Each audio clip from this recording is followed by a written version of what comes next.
হ্যাঁ গাইস, আসসালামু আলাইকুম। কেমন আছেন সবাই? সকাল সকাল ঘুম থেকে উঠে গদখালির জন্য রেডি হয়ে নিলাম।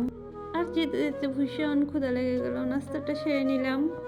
আমরা কিন্তু যশোর থেকে যাচ্ছি, তাই ইজি বাইকে করে যাচ্ছিলাম গ্রামের ভিতর দিয়ে। সকাল ৯টা বাজতে না বাজতেই আমরা এই যে পৌঁছে গেলাম গদখালি পানিসারা ফুলের রাজ্যে। কে কে আসছেন এখানে? এখানে জায়গাটা কিন্তু প্রচুর সুন্দর। টিকিট কেটে ভিতরে ঢুকে গেলাম। যত সকাল সকালে আসা যায় ততই আপনাদের জন্য ভালো। ভিতরে ঢুকবে, ভিডিও করতে অনেক মজা পাবেন। পুরো জায়গাটা ফাঁকা থাকবে, আপনার ইচ্ছে মতো আপনি ভিডিও করে নেবেন।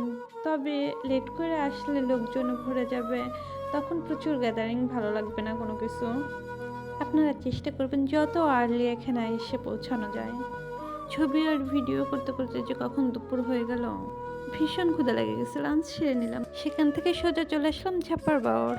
বাতাসের ফিলটা সেই, সাথে ১ কাপ চা।